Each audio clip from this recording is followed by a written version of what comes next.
Hey everybody, welcome to Sigil of Something. I'm Zach. I'm going to discuss today what I learned as a competitive athlete that have helped me develop as a better flesh and blood player. Transferable skills that I learned through playing at a high level, competing at a high level, that I've been able to transfer over to being able to compete um, with card games at RTNs, at ProQuest, national tournaments, things like that. And that maybe you think about transferable skills as well and understanding how they can help us maintain and find that better level of performance that we all seek. So a little bit about me. I played rugby for 15 years, competitive level. So I played at the highest level, every level I played at. That included high school, college, men's club level. I played at the Division 1 level for all of those. I've always competed at that level. I qualified for national championships at those levels. I know what it takes to get to that pinnacle of success, and we always talk about finding that pinnacle of success in whatever we do in life, and card games, flesh and blood, sports, whatever it may be, are like that. So during this time, I played against guys who went on to play on the national team, guys who have played professionally, whether that be in the United States or overseas. And I currently coach as a high school rugby coach, so I understand what it takes in those drills and to be able to bake that into those teaching moments. I'm also a mental skills coach, so a lot of things on the mental side that go beyond the athletic performance. I know a lot about whether that be nervous system regulation, breath work regulation, things like that.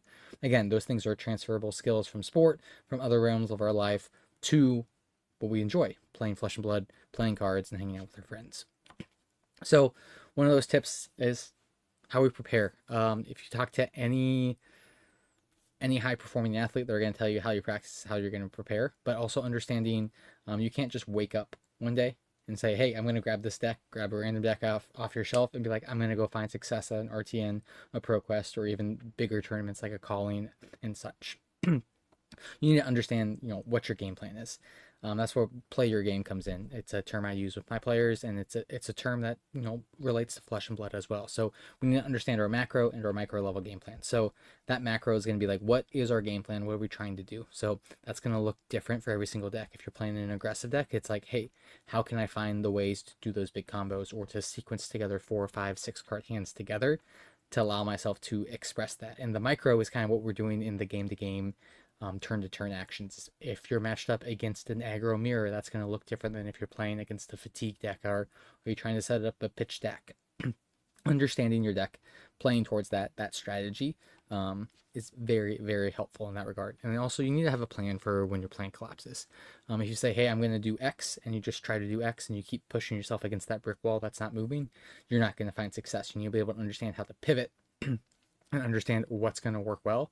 Again, you can talk about people on Discord saying, "Hey, this is a really good tech piece," and understanding what that tech piece is for, and understand that maybe you need to utilize it in one matchup or another, or maybe you're around the room and you notice a couple matchups you're unprepared for, and you think about, okay, cool, my plan might not work for that. How do I adjust to it if I do see that matchup? And understanding what you're trying to do.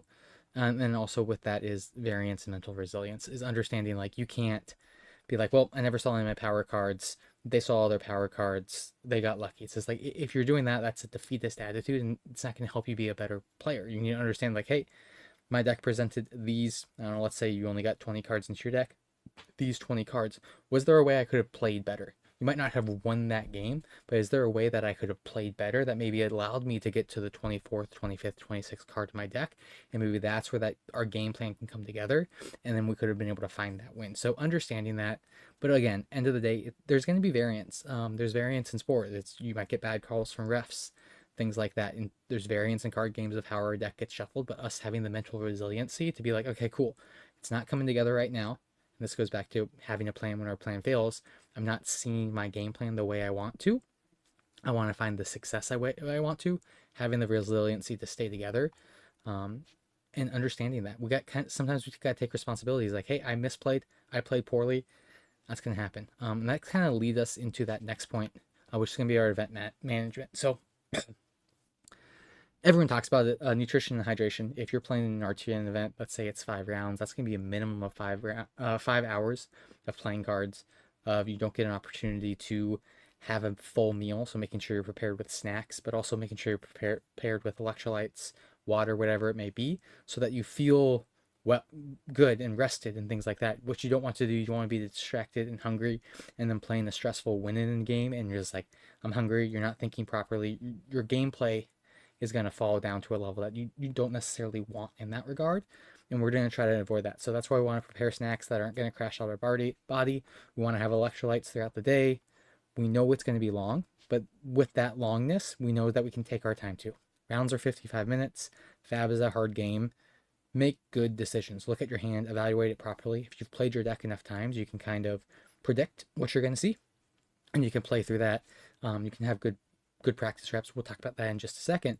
But as we take our time through our play lines and our sequentially, we're going to make sure that we can find that rhythm.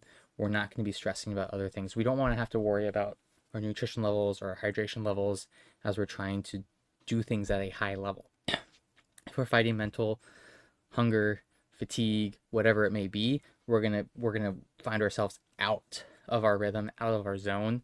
If we can do something to take that out of the equation, we can then be a better player. Kind of like what I talked about earlier, we can take away some of that variance. We can find a little bit more mental resiliency, and we can find a little bit more success in that regard there. And again, we want to find our rhythm. So whatever that looks like for us, if you need to take time to step out, get some fresh air, do those type of things, understanding that you don't have to socialize with everyone that's there. You can just kind of focus on it and play your game and enjoy playing Flesh and Blood in the Flesh and Blood and finding that type of event management for you. Everyone's going to look a little different, but if we can minimize that mental fatigue, we're going to be able to find a little bit more success in the future. And again, I alluded to this earlier, but we want to practice good, clean reps. I talked about it. Any athlete will tell you how you prepare is going to how you play. It's reflective in that nature. So you want to practice and prepare well. If that means that you're taking a couple hours every night to play, test through things, talk through things, people, that's great. If you're playing armories, that's great. But understanding like those events are going to have a variance within them of what type of rep you're getting. Maybe you're playing someone who's brand new to the game at an armory on Tuesday night with just an armory deck. That might not be the best practice for tuning against, a fully built out CC deck. Make sure you're playing well and you're going to play to a way that's not going to hurt you in the future. With that too is understanding that if you play your deck enough, if you see the lines, you're going to be able to predict what's coming. I talked about this earlier. If we're predicting what's coming, we know what's in our deck. We're going to minimize that mental fatigue because we're not going to have to be worried about as many things. We can visualize what's coming ahead. We've seen this type of hand before. We've played through this type of hand before. We can learn the game in those different ways as well. And then with that too is like having a support system, teammates, whatever it may be, that's helping you get better. Maybe you play with better players, you talk through potential lines, potential matchups, understanding the game a little bit more. If you know someone who's a good Florian player and you're like, hey, trying to understand this matchup a little bit more, talk to them. People are happy to help, especially in this game, in this community. People want to have and allow other people to have success and enjoy what they're doing as well. Understanding those things, and again, talked about earlier with that mental resiliency, as we practice more, as we play more, as we play bad hands, we can kind of predict that stuff and we can find a little bit more success in that regard. Lastly, have fun. Cheer on your friends, enjoy the experience. End of the day, if you're playing RTN or ProQuest, you're probably going to know most of the people in the room with you. Enjoy them. Have fun. Like, get to know people who are in your local community. End of the day, it's a game, and you might as well have some fun while you're doing it. If not, you're stressing, crashing out about something, like that's not going to be enjoyable. You're going to be frustrated. It's going to lead to all those bad things we talked about earlier.